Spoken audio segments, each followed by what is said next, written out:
Chapter 2. For your own good. I need your help.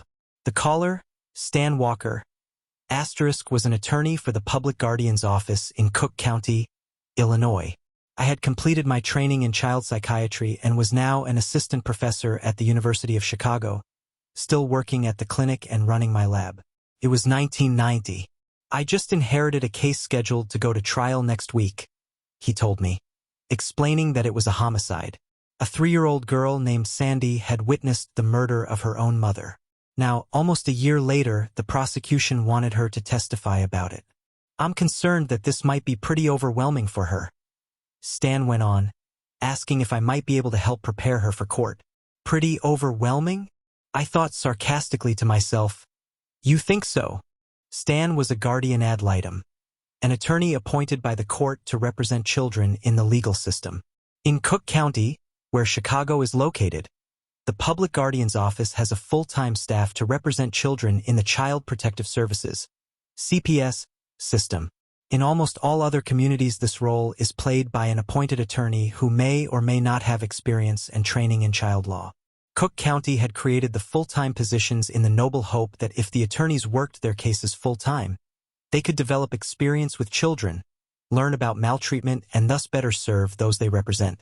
Unfortunately, like all other components of the child protective system, the volume of cases was overwhelming and the office was underfunded. Who is her therapist? I asked, thinking that someone familiar to the child would be much better suited to help her prepare.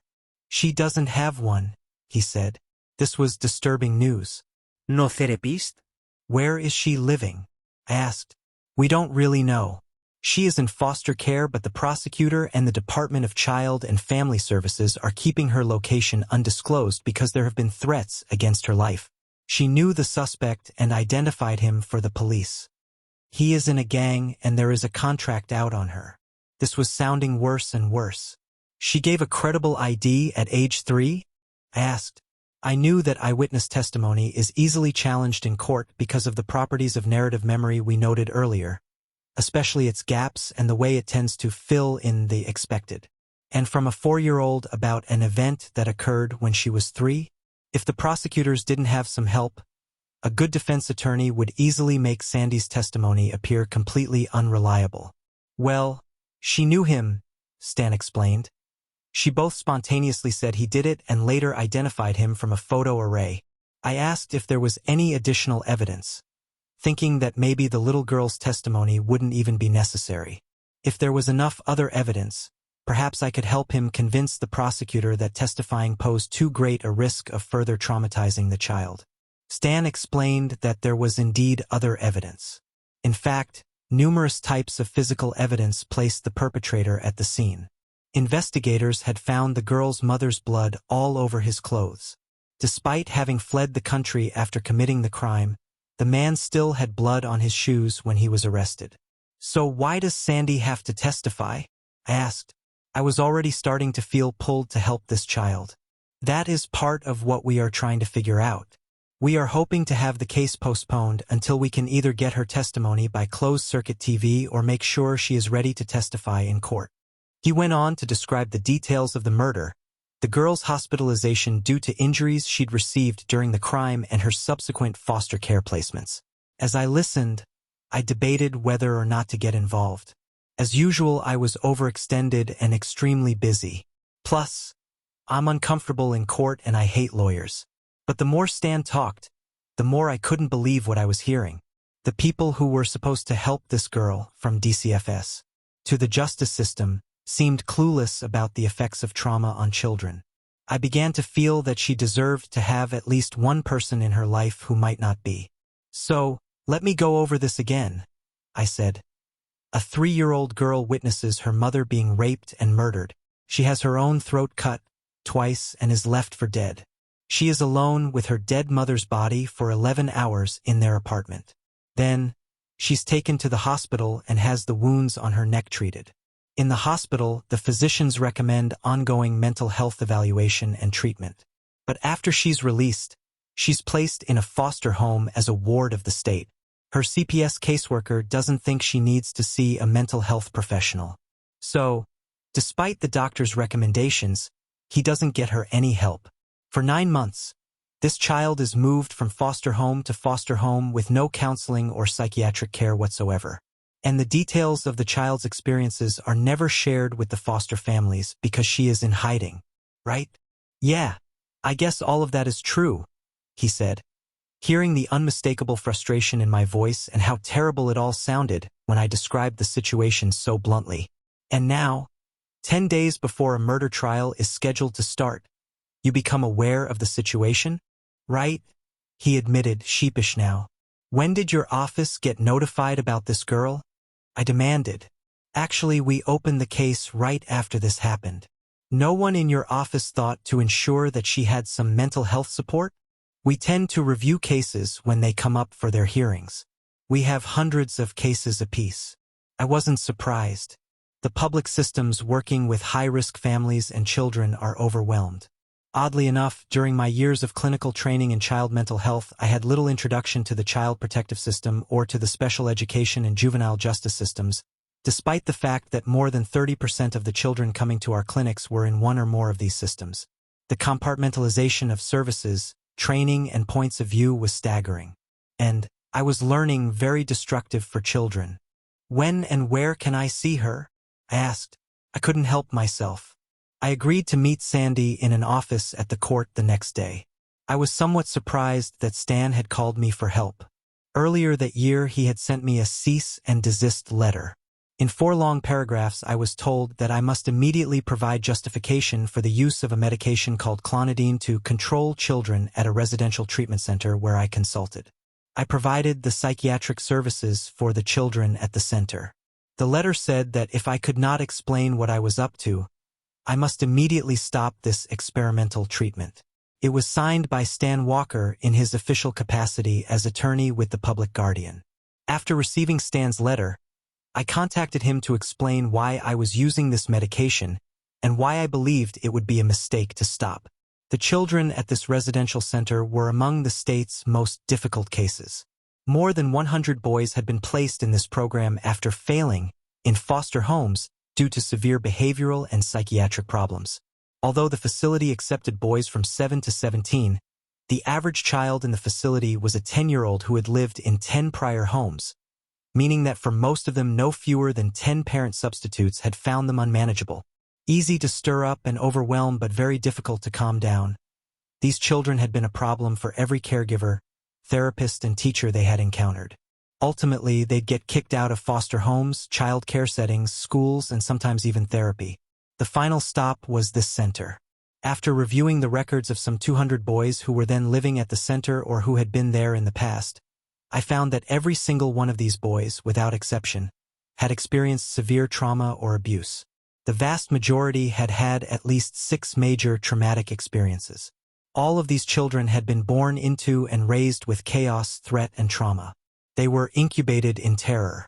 All of them had been evaluated multiple times both prior to and during their stay at the center. Each had been given dozens of different DSM diagnostic labels, primarily attention deficit/hyperactivity disorder, oppositional defiant disorder, and conduct disorder, just like Tina. But, shockingly, very few of these children were viewed as traumatized or stressed. Their trauma wasn't deemed relevant to diagnosis, much like in Tina's case. Despite lengthy histories of domestic violence, repeatedly interrupted familial relationships, often including the loss of parents to violent death or disease, physical abuse, sexual abuse, and other overwhelmingly distressing events, few had been diagnosed with post-traumatic stress disorder, PTSD. PTSD did not even make it into the differential diagnosis. A list included in the case report of possible alternative diagnoses with similar symptoms that each clinician considers, then rules out. Post-traumatic stress disorder was a relatively new concept at the time, having been introduced into the DSM diagnostic system in 1980 to describe a syndrome found in Vietnam veterans who, upon returning from their tours of duty, often experienced anxiety, sleep problems, and intrusive and disturbing flashback memories of events that took place during the war.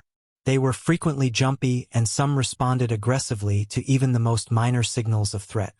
Many had terrifying nightmares and reacted to loud noises as though they were gunshots and they were still back in the jungles of Southeast Asia. During my general psychiatry training, I had worked with vets who suffered from PTSD. Many psychiatrists were, even then, beginning to recognize its prevalence in adults who'd suffered other kinds of traumatic experiences like rape and natural disasters. What struck me especially was that, although the experiences that had scarred adults with PTSD were often relatively brief, usually lasting for a few hours at most, their impact could still be seen in their behavior years, even decades later. It reminded me of what Seymour Levine had found in those rat pups, where a few minutes of stress could change the brain for life. How much more powerful, I thought, must the impact of a genuinely traumatic experience be for a child? Later, as a general resident in psychiatry, I studied aspects of the stress response systems in vets with PTSD. I and other researchers found that these veteran stress response systems were overreactive, what scientists call sensitized. This meant that when they were exposed to minor stressors, their systems reacted as though they were facing great threat. In some cases, the brain systems associated with the stress response had become so active that they eventually burnt out and lost their ability to regulate the other functions they would normally mediate. As a result, the brain's capacity to regulate mood, social interactions, and abstract cognition was also compromised. At the time I was working with the boys at the center, I was continuing to study the development of the stress-related neurotransmitter systems in the lab. I was looking not only at adrenaline and noradrenaline now, but exploring other related systems as well. Those using serotonin, dopamine, and the endogenous opioids, which are known as enkephalins and endorphins. Serotonin is probably best known as the site of action for antidepressant medications like Prozac and Zoloft. Dopamine is known as a chemical involved with pleasure and motivation involved in the high, from drugs like cocaine and amphetamine. Endogenous opioids are the brain's natural painkillers and are affected by heroin, morphine, and similar drugs. All of these chemicals play important roles in the response to stress, with adrenaline and noradrenaline preparing the body for fight or flight, and dopamine providing a sense of competence and power to achieve one's goals. Serotonin's actions are less easy to characterize, but the opioids are known to soothe, relax, and reduce any pain that may be involved in responding to stress and threat. After I'd recognized that Tina's attention and impulsivity-related symptoms were linked to a hyper-aroused stress system, I had begun to think that medications that calmed the stress system might help others like her. Clonidine, an old and generally safe medication, had long been used to treat people whose blood pressure was usually normal, but skyrocketed into hypertension when they were under stress. Clonidine helped quiet this reactivity down. A preliminary study using this medication had shown that it also helped decrease PTSD-related hyperarousal symptoms in adult combat veterans. Knowing that the physical symptoms many of the boys at the residential treatment center exhibited were consistent with an overactive and overly reactive stress system, I decided to try clonidine on them with their guardian's permission. And for many, it worked. Within a few weeks of beginning to take the medication, the boys' resting heart rates had normalized and their sleep improved. Their attention became more focused and their impulsivity was reduced. Even better, the boys' grades began to improve, as did their social interactions with each other. To me, of course, this was no surprise. By reducing the overactivity in their stress systems, the medication enabled the boys to be less distracted by signals of threat. This helped them become more attentive to both academic material and ordinary social cues, allowing them to improve their schoolwork and interpersonal skills. See Figure 3, Appendix, for additional details. I'd explained all of this to Stan Walker after I'd gotten his letter. To my surprise, he withdrew his objections and asked me to send him some more information about trauma and children. Unfortunately, as I informed him, there was not much written on the topic at the time. I sent him some of these early reports and some writing I had done myself. Until this call, I had not heard back from him. The next day, as I prepared to meet Sandy, I tried to imagine the crime she'd witnessed from her perspective. 9 months earlier, she had been found covered in blood, lying over her murdered mother's naked body, whimpering incoherently. At the time, she was not yet 4. How could she go on, day after day, with those images in her mind? How could I possibly prepare her for testimony and the confrontation of cross-examination, a threatening experience even for adults? What would she be like? I also wondered how she had survived psychologically. How could her mind protect her from these traumatic experiences? And how could any reasonable person let alone someone trained to deal with troubled children, not realize that she needed help after what she'd been through. Unfortunately, the prevailing view of children and trauma at the time, one that persists to a large degree to this day, is that children are resilient. I recall visiting the scene of a murder around this time with a colleague who had started a trauma response team to help first responders to crime and accident scenes. Police, paramedics, and firefighters often see terrible panoramas of death, mutilation, and devastation, and this, of course, can take an awful toll. My colleague was justifiably proud of the services he had put into place to help these professionals. As we walked through the house where the victim's blood still soaked the couch and splattered the walls, I saw 3 young children standing like zombies in the corner. "What about the children?" I asked, as I nodded my head toward the 3 blood-speckled witnesses. He glanced at them, thought for a moment, and replied, "Children are resilient. They will be fine." Still young and respectful of my elders, I nodded my head as if to acknowledge his wisdom, but inside I was screaming. If anything, children are more vulnerable to trauma than adults. I knew this from Seymour Levine's work and the work of dozens of others by then. Resilient children are made, not born. The developing brain is most malleable and most sensitive to experience, both good and bad, early in life.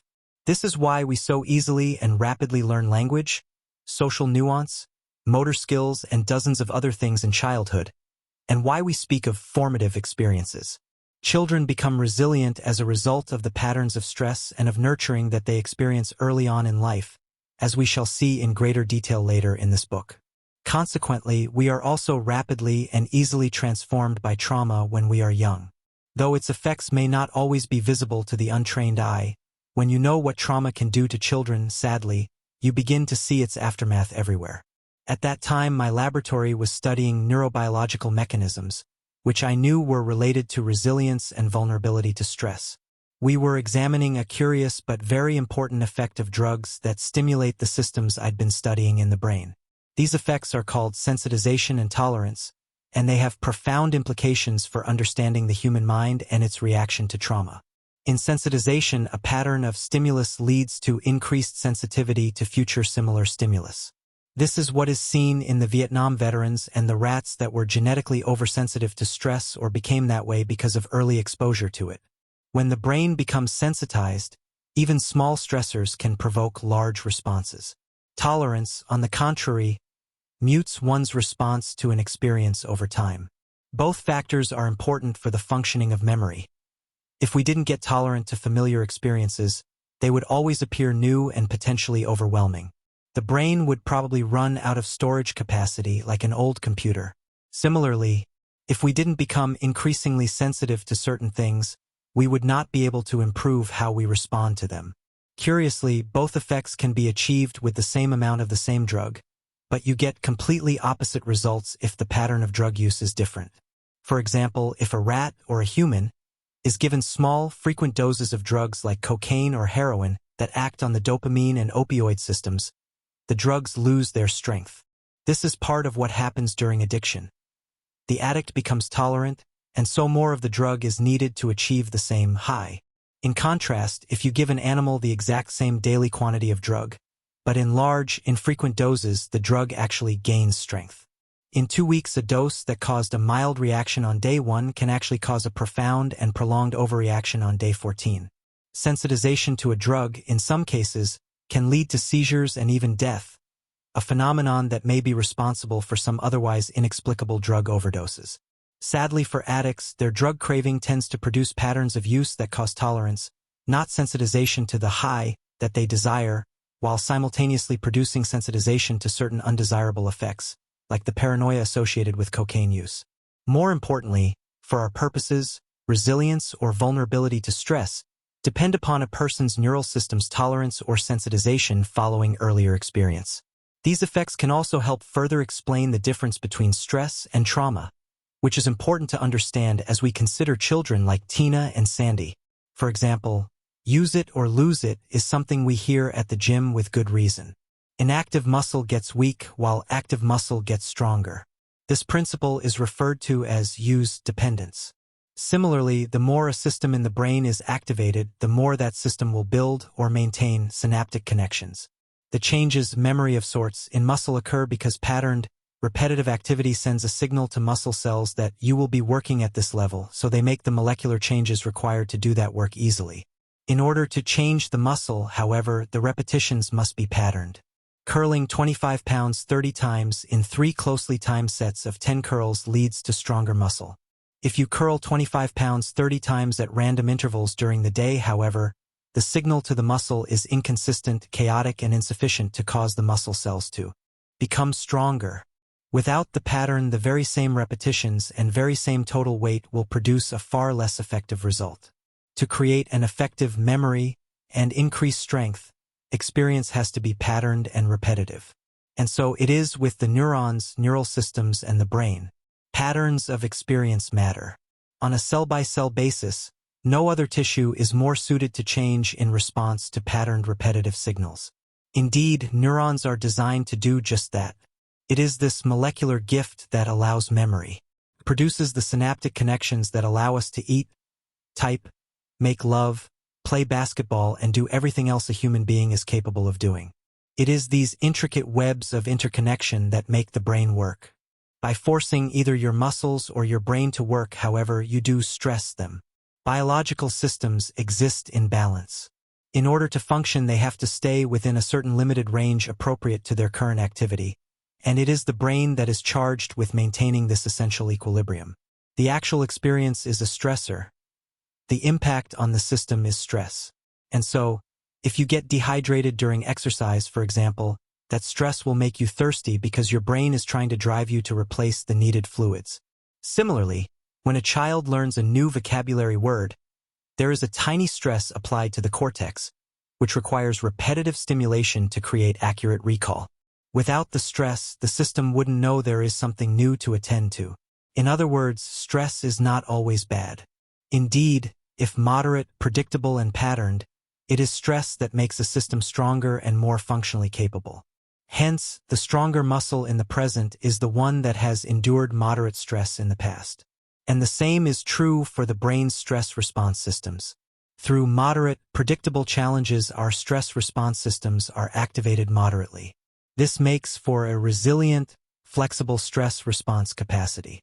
The stronger stress response system in the present is the one that has had moderate, patterned stress in the past. However, that is not the whole story. If you try to bench press 200 pounds on your first trip to the gym, if you do manage to lift the weight at all, you're not likely to build muscle but tear it and hurt yourself. The pattern and intensity of experience matter. If a system is overloaded, worked beyond capacity, the result can be profound deterioration, disorganization, and dysfunction, whether you are overworking your back muscles at the gym or your brain's stress networks when confronted with traumatic stress. This also means that as a result of the strengthening effect of previous moderate and patterned experience, what may be traumatically stressful for one person may be trivial for another. Just as a bodybuilder can carry weights that untrained people cannot even move, so too can some brains deal with traumatic events that would cripple others. The context, timing, and response of others matters profoundly. The death of a parent is far more traumatic for the 2-year-old child of a single mother than it is for a 50-year-old married man with children of his own. In Tina's case and that of the boys at the center, their experience of stress was far beyond their young system's capacities to carry it. Rather than moderate, predictable, and strengthening activation of their stress systems, they had suffered unpredictable, prolonged, and extreme experiences that had marked their young lives profoundly. I couldn't see any way that this would not be true for Sandy as well. Before I met her, I tried to get as much background and history on Sandy as I could. I talked with her current foster family, her new caseworker, and, ultimately, with members of her extended family. I learned that she had profound sleep problems and was pervasively anxious.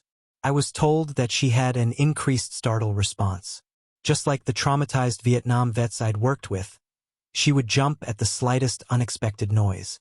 She also had episodic periods of daydreaming, during which it was extremely difficult to get her to snap out of it. A doctor who saw her without knowing her history might have diagnosed her with the absence or petit mal form of epilepsy. She was that hard to reach during these episodes. I also learned that Sandy sometimes had aggressive, tantrum-like outbursts. Her foster family couldn't find any pattern to these behaviors, couldn't pinpoint what set them off. But they did report another set of odd behaviors. Sandy didn't want to use silverware. Unsurprisingly, she was especially afraid of knives. But she also refused to drink milk or even look at milk bottles. When the doorbell rang, she would hide like a skittish cat, sometimes so effectively that it took 20 minutes for her foster parents to find her. She could also be found, on occasion, hiding underneath a bed, behind a couch, in a cabinet under the kitchen sink, rocking and crying. So much for resilience. Sandy's startle reaction alone told me that her stress response systems had become sensitized. Testifying would immerse her in painful reminders of that terrible night. I had to get some sense of whether or not she could tolerate it. Though I didn't want to, at some point in my initial visit I was going to have to probe her memory a little to see how she would react. But I comforted myself with the knowledge that a little pain now could help protect her from a lot of pain later, and might even help her begin the healing process. I first met Sandy in a small room housed in a typical, sterile government building. It had been set up to be child-friendly, with some child-sized furniture, toys, crayons, coloring books, and paper. A few cartoon figures had been painted on the walls, but system still screamed out from the tile floors and cinder block construction. When I walked in, Sandy was sitting on the floor with some dolls around her. She was coloring. What first struck me, as it had when I first met Tina, was how small she was. I guess she stood a bit less than 4 feet tall. She had huge, liquid brown eyes and long, thick, curly brown hair. On her neck were visible scars on both sides, from her ears to the middle of her throat. But they were much less noticeable than I had imagined they might be. The plastic surgeons had done a good job. As I walked in with Stan, she stopped everything and stared at me, frozen. Stan introduced me. "Sandy, this is the doctor I told you about. He is going to talk with you, okay?" He asked anxiously. She didn't move, not 1 millimeter. There was no change in her wary expression. In response, Stan looked at me and back at her, gave a big smile and said in his best cheerful kindergarten teacher voice, "Okay, good. Well, I will leave you two together." As he walked out, I looked at him like he was nuts, surprised by how he'd dismissed Sandy's lack of response to his question. When I looked back at Sandy, her face wore the same expression that mine did. I shook my head, shrugged my shoulders, and gave a little smile. As if in a mirror, Sandy did the same. Aha! Connection. This was a good start, I thought. Don't let it slip away. I knew if I walked toward this tiny girl, I'm pretty big, her sensitized alarm response would go crazy. Her surroundings were already unfamiliar enough. New adults, new place, new situation. I needed her to stay as calm as possible. "I want to color some too," I said without looking at her. I wanted to be as predictable as possible and let her know what I was going to do step by step. No sudden moves. Make yourself smaller, I thought. Get on the floor. Don't look at her. Don't face her. Use slow, deliberate movements as you color. I sat down on the floor, a few feet away. I tried to make my voice as soothing and calm as possible. "I really like red. This should be a red car," I said, pointing at a picture in my coloring book. Sandy studied my face, my hands, and my slow movements. She was only partly attentive to my words. This little girl was justifiably suspicious. For a long time I colored alone, chattering about my choices of colors, being as casual and friendly as possible without being overly bright, as Stan had been when he tried to mask his anxiety. Eventually, Sandy broke the rhythm by moving a bit closer toward me and silently directing me to use a specific color. I complied. Once she came over to me, I stopped talking. For many minutes more we colored together in silence. I had yet to ask her about what had happened, but I could sense that she knew that was why I was there, and that she knew that I knew she knew. All of the adults in her new life had sooner or later, in some way, returned her to that night. "What happened to your neck?" I asked, pointing to her 2 scars. She acted as if she did not hear me. She did not change her expression. She did not change the pace of her coloring. I repeated the question. Now she froze. Coloring stopped. Her eyes stared off into space, unblinking. I asked again. She took her crayon and scribbled over her well-formed, disciplined picture but gave no response. Again I asked. I hated this. I knew I was pushing her toward her painful memories. Sandy stood up, grabbed a stuffed rabbit, held it by the ears and slashed at the neck of the animal with the crayon. As she slashed, she repeated, "It's for your own good, dude," over and over, a stuck recording. She threw the animal to the floor, ran to the radiator and climbed up and jumped off again and again. She did not respond to my warnings to be careful. Worried that she would hurt herself, I rose and caught her on one of her jumps. She melted into my arms. We sat together for a few more minutes. Her frenzied breathing slowed and then almost stopped. And then, in a slow, robotic monotone, she told me about that night. An acquaintance of her mother had come to their apartment. He had rung the doorbell and her mother had let him in. Mama was yelling. "The bad guy was hurting her," she said. "I should have killed him. When I came out of my room and Mama was asleep, then he cut me," she continued. He said, "It's for your own good, dude." The assailant had cut her throat twice. Sandy immediately collapsed. Later, she regained consciousness and attempted to wake up her mother. She took milk from the refrigerator and gagged when she tried to drink some. It oozed through the slit in her throat. She tried to give some to her mother, but she was not thirsty, Sandy told me. Sandy wandered that apartment for 11 hours before anyone came. A relative, worried that Sandy's mother had not answered the phone, had dropped by and discovered the horrifying crime scene. By the end of that interview, I was certain that testifying would be devastating for Sandy. She needed help and, if she did have to testify, more time to prepare. Stan would work successfully, as it turned out, to postpone the trial. "Could you do the therapy?" he asked me. Of course. Couldn't say no. The images of Sandy burned into my mind during that interview were staggering. A 3-year-old child, her throat cut, weeping, trying to comfort and also seeking comfort from her naked mother's hogtied, bloody, and ultimately cold body. How helpless, confused, and terrified she must have felt. Her symptoms, her absences, her avoidant responses to my questions, her hiding, her specific fears, were defenses constructed by her brain to keep the trauma at bay. Understanding those defenses would be critical to helping her and other children like her. Even in utero and after birth, for every moment of every day, our brain is processing the non-stop set of incoming signals from our senses. Sight, sound, touch, smell, taste. All of the raw sensory data that will result in these sensations enter the lower parts of the brain and begin a multistage process of being categorized, compared to previously stored patterns, and ultimately, if necessary, acted upon. In many cases, the pattern of incoming signals is so repetitive, so familiar, so safe, and the memory template that this pattern matches is so deeply ingrained that your brain essentially ignores them. This is a form of tolerance called habituation. We ignore familiar patterns in ordinary contexts, so much so that we forget large portions of our days, which are spent doing routine things like brushing our teeth or getting dressed. We'll remember if a familiar pattern occurs out of context. However, for example, you might be on a camping trip, brushing your teeth as the sun comes up. The beauty of the moment is so powerful that you will remember this one time as unique. Emotions are powerful markers of context. The pleasure and joy of the sunrise in this instance is unusual in the brushing teeth memory template, so it makes it more vivid and memorable. Similarly, if you happen to be brushing your teeth when an earthquake destroys your home, those events may become forever connected in your mind and recalled together. Negative emotions often make things even more memorable than positive ones because recalling things that are threatening and avoiding those situations in the future if possible is often critical to survival. A mouse that didn't learn to avoid the scent of cats after one bad experience, for example, would not be a mouse likely to produce many offspring.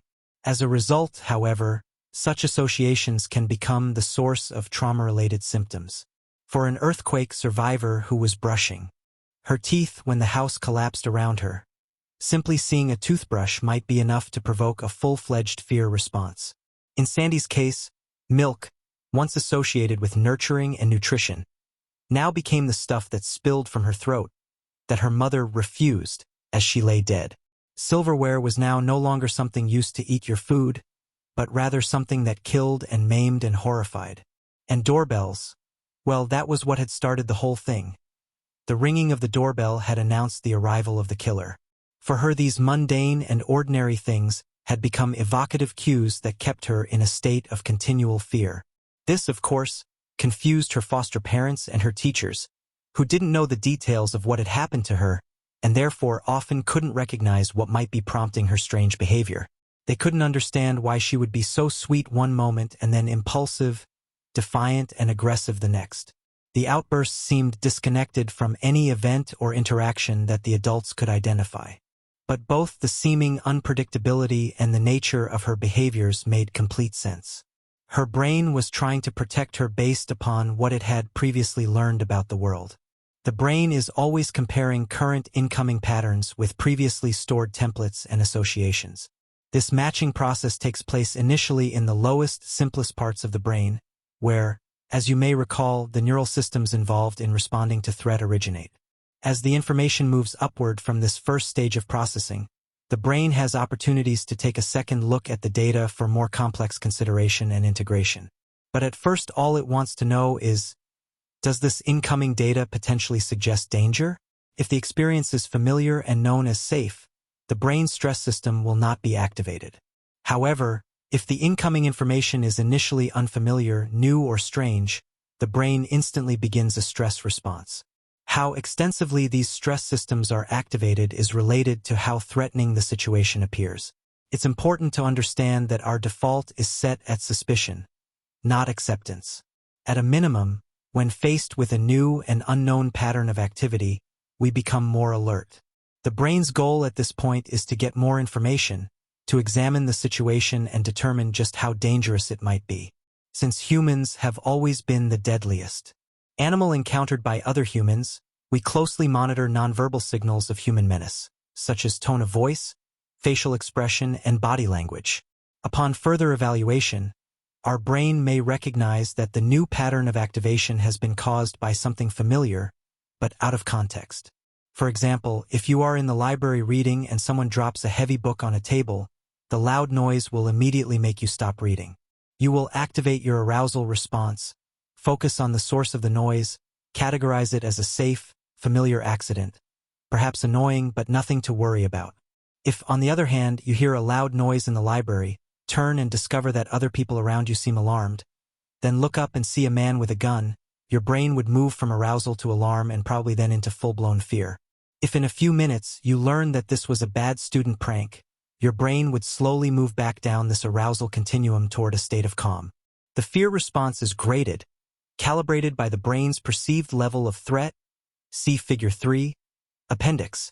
As you become increasingly frightened, the threat systems in your brain continue to integrate incoming information and orchestrate a total body response aimed at keeping you alive. To that end, an impressive set of interacting neural and hormonal systems work together to make sure your brain and the rest of your body do the right things. First, your brain makes you stop thinking about irrelevant things by shutting down the chatter of the frontal cortex. Then, it focuses on cues from others around you to help you determine who might protect or threaten you, by letting the limbic system's social cue reading systems take over. Your heart rate increases to get blood to your muscles in case you need to fight or flee. Your muscle tone also increases and sensations like hunger are put aside. In thousands of different ways, your brain prepares to protect you. When we are calm, it is easy to live in our cortex, using the highest capacities of our brains to contemplate abstractions, make plans, dream of the future. Red. But if something attracts our attention and intrudes on our thoughts, we become more vigilant and concrete, shifting the balance of our brain activity to subcortical areas to heighten our senses in order to detect threats.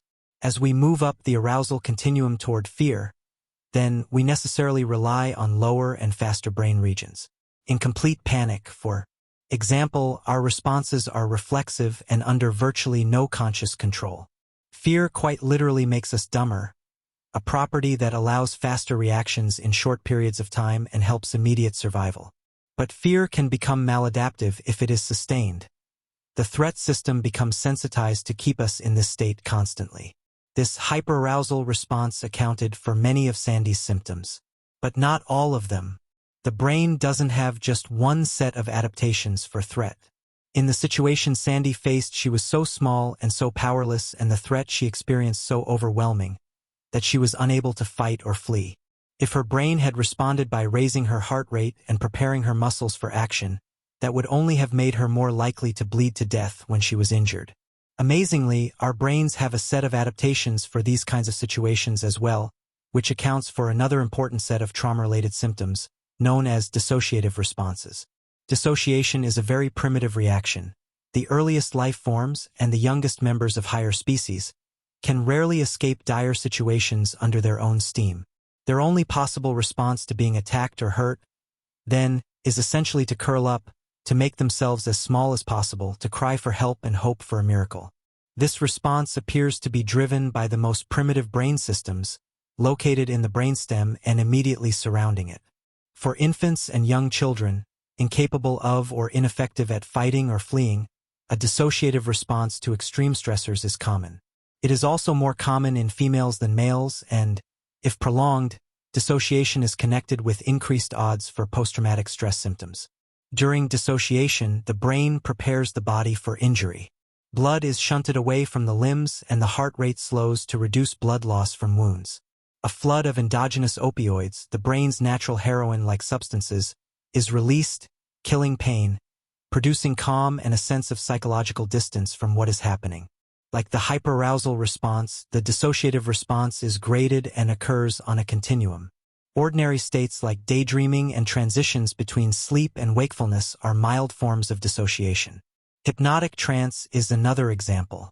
In extreme dissociative experiences, however, the person becomes completely focused inward and disconnected from reality. Brain regions that dominate thinking shift from planning action to concerning themselves with brute survival. There is a sense that time has slowed and what's happening isn't real. Breathing slows. Pain and even fear shut down. People often report feeling emotionless and numb, as though they are watching what's happening to them affect a character in a movie. In most traumatic experiences, however, not one but a combination of these two major responses occurs. Indeed, in many cases a moderate dissociation during a traumatic event can modulate the intensity and duration of the hyperarousal response. The capacity to become numb and partially robotic during combat, for example, allows the soldier to continue to function effectively without panic. But in some cases one pattern or the other predominates. And if these patterns are activated repeatedly long enough, due to the intensity, duration, or pattern of the trauma, there will be use-dependent changes in the neural systems that mediate these responses. The result is that these systems can become overactive and sensitized, leading to a host of emotional, behavioral, and cognitive problems long after the traumatic event is over. We have come to understand that many post-traumatic psychiatric symptoms, in fact, are related to either dissociative or hyperarousal responses to memories of the trauma. These responses can help people survive immediate trauma, but if they persist, they can cause serious problems in other areas of life down the road. There are few better examples of trauma-related problems than what I saw in those boys at the residential center. The impact of trauma, and the frequent misinterpretation of its symptoms, revealed itself in the fact that nearly every one of them had some kind of diagnosis related to attention and conduct problems. In a classroom setting, unfortunately, both dissociation and hyperarousal responses look remarkably like attention deficit disorder, hyperactivity, or oppositional defiant disorder. Dissociated children quite obviously are not paying attention. They seem to be daydreaming or spacing out, rather than focusing on schoolwork, and indeed, they have tuned out the world around them. Hyperaroused youth can look hyperactive or inattentive because what they are attending to is the teacher's tone of voice or the other children's body language, not the content of their lessons. The aggression and impulsivity that the fight or flight response provokes can also appear as defiance or opposition, when in fact it is the remnants of a response to some prior traumatic situation that the child has somehow been prompted to recall. The freezing response that the body makes when stressed, sudden immobility, like a deer caught in the headlights, is also often misinterpreted as defiant refusal by teachers because, when it occurs, the child literally cannot respond to commands. While not all ADD, hyperactivity, and oppositional defiant disorder are trauma-related, it is likely that the symptoms that lead to these diagnoses are trauma-related more often than anyone has begun to suspect. The first time I met Sandy for therapy, it was in the foyer of a church. Still in a form of witness protection, She had to be protected from the killer's fellow gang members, who could not be arrested because they hadn't directly taken part in the crime. So we met in unusual places at atypical times. Often, this turned out to be Sundays at a church. She was there with her foster parents. I greeted them. Sandy recognized me, but did not smile. I brought her foster mother into the room where we were to hold the session, a preschool classroom. Then, I took some crayons and paper and lay down on the carpet to color. In a minute or two, Sandy came over and joined me on the floor. I looked over to the foster mother and said, "Sandy, Mrs. Sally Asterisk is going to go to church while we play. Is that okay?" She didn't look up, but said, "Okay." We sat on the floor and colored in silence. For 10 minutes our play was just like the initial visit in the court. Then it changed.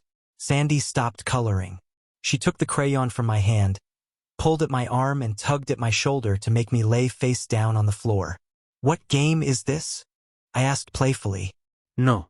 "Don't talk," she said. She was deadly serious and forceful. She had me bend my knees and put my arms behind my back, as if I was hogtied. And then the reenactment took place. For the next 40 minutes, she wandered the classroom, muttering things, only some of which I heard. "This is good.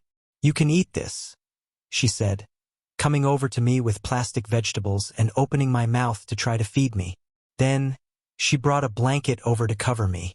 During that initial therapy session, she would approach me, lay on me, shake me, open my mouth and my eyes, and then leave again to find something in the room, almost always returning with a toy or another object. She did not reenact her own assault, and for the rest of the time I worked with her, she never did fully reenact it, but she frequently said, "For your own good, dude," as she walked around. While she did this, I had to do exactly what she wanted. Don't talk, don't move, don't interfere, don't stop. She needed to have total control while she performed this reenactment. And that control, I began to recognize, would be critical to helping her heal. After all, one of the defining elements of a traumatic experience, particularly one that is so traumatic that one dissociates because there is no other way to escape from it, is a complete loss of control and a sense of utter powerlessness. As a result, regaining control is an important aspect of coping with traumatic stress. This can be seen vividly in the classic research on a phenomenon that has come to be known as learned helplessness. Martin Seligman and his colleagues at the University of Pennsylvania created this experimental paradigm in which two animals, in this case rats, are housed in separate but adjacent cages. In one of these cages, each time the rat presses a lever to obtain food, it is first given an electric shock. This is, of course, stressful for the rat, but over time, recognizing that it will receive food after the shock, it adjusts and becomes tolerant. The rat knows that the only time it will be shocked is when it presses the lever, so it has some level of control over the situation. As we've discussed, over time, a predictable and controllable stressor actually causes less stress on the system while tolerance increases. But in the second cage, while the rat can press the bar to receive food just like the rat in the first cage does, this one gets shocked when the other rat presses the lever. In other words, the second rat has no idea when it will be shocked and no control over the situation. This rat becomes sensitized to the stress, not habituated to it. In both rats, major changes can be seen in the stress systems of their brains. Healthy changes in the case of the rats with control over the stress, and deterioration and dysregulation in the others.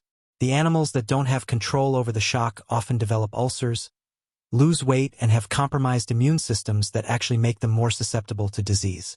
Sadly, even when the situation is changed so that they can control the shock, animals that have been placed in a situation without control for long enough become too frightened to explore the cage to figure out how to help themselves. The same kind of demoralization and resignation can often be seen in humans who become depressed, and research increasingly links the risk of depression to the number of uncontrollable stressful events people experience during their childhood. Unsurprisingly, PTSD is frequently accompanied by depression. As a result of the link between control and habituation, and between lack of control and sensitization, recovery from trauma requires that the victim return to a situation that is predictable and safe. Our brains are naturally pulled to make sense of trauma in a way that allows us to become tolerant to it, to mentally shift the traumatic experience from one in which we are completely helpless to one in which we have some mastery. That's what Sandy was doing in her reenactment behavior. She controlled our interactions in a way that allowed her to titrate the degree of stress during the sessions. Like a doctor balancing desired effects and side effects of a drug by choosing the right dose, Sandy regulated her exposure to the stress of her reenactment play. Her brain was pulling her to create a more tolerable pattern of stress, a more predictable experience that she could put in its place and leave behind. Her brain was trying, through reenactment, to make the trauma into something predictable and hopefully ultimately boring. Pattern and repetition are the key to this. Patterned, repetitive stimuli lead to tolerance, while chaotic, infrequent signals produce sensitization. To restore its equilibrium, the brain tries to quiet our sensitized, trauma-related memories by pushing us to have repetitive, small doses of recall. It seeks to make a sensitized system develop tolerance. And, in many cases, this works. In the immediate aftermath of a distressing or traumatic event, we have intrusive thoughts. We keep thinking about what happened, we dream about it, we find ourselves thinking about it when we don't want to. We often tell and retell the event to trusted friends or loved ones. Children will reenact the events in play, drawings, and their daily interactions. The more intense and overwhelming the experience, however, the harder it becomes to desensitize all of the trauma-related memories.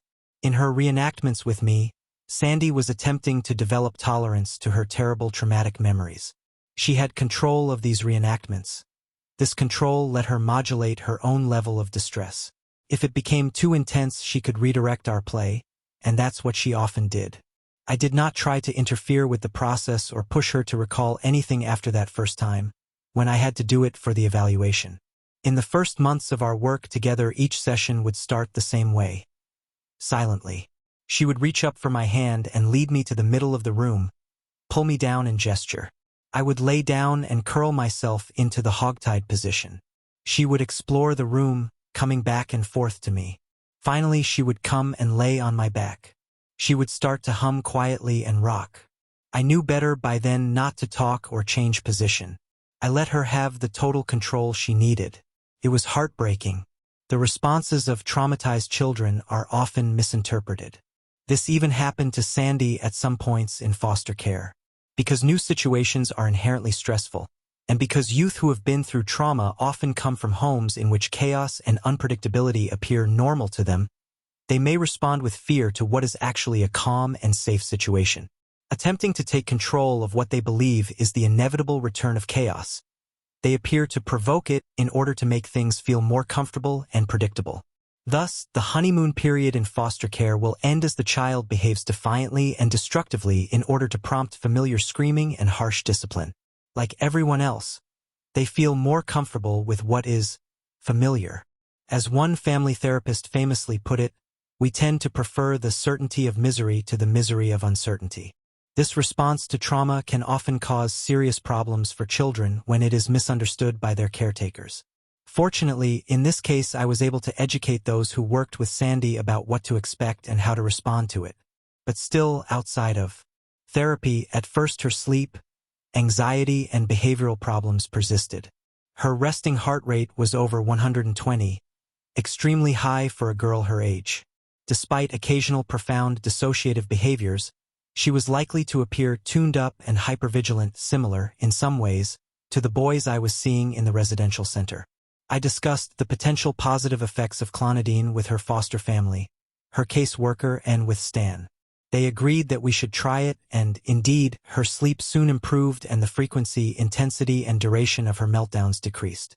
She started to be easier to live with and to teach, at home as well as in her preschool classroom. Our therapy continued as well. After about a dozen sessions, she started to change the position in which she wanted me to lie. No more being hogtied. Now I would lie on my side. The same ritual took place. She explored the room, always coming back to my body lying in the middle of the floor and bringing me the things she collected. She would still hold my head to try to feed me, and then she'd lie down on me, rocking, humming fragments of tunes, sometimes stopping as if frozen. Sometimes she would cry. Throughout this part of the session, usually about 40 minutes, I would remain silent. But over time, little by little, she transformed her reenactment. She did less muttering and exploring and spent more time rocking and humming. Finally, after many months of having me lie on the floor, as I started to walk to the middle of the room to lay down, she took my hand and led me to a rocking chair instead. She had me sit. She walked over to the bookcase, pulled down a book and crawled into my lap. "Read me a story," she said. And as I started, she said, "Rock." Thereafter, Sandy sat in my lap and we rocked and read books. It was not a cure, but it was a good start. And even though she had to go through an awful custody battle as her biological father, her maternal grandmother and her foster family fought for custody of her. I'm pleased to say that ultimately, Sandy did all right. Her progress was slow but steady, especially after the custody case was resolved in favor of the foster family, with whom she spent the rest of her childhood. Sometimes she struggled, but mostly she did amazingly well. She made friends, got good grades, and was notably kind and nurturing in her interactions with others. Often, years would go by and I wouldn't hear anything about her. But frequently I thought about Sandy and what she had taught me in our work together. As I write this, I am pleased to say that only months ago I received an update. She is doing well. Because of the circumstances of her case, I cannot reveal any further details.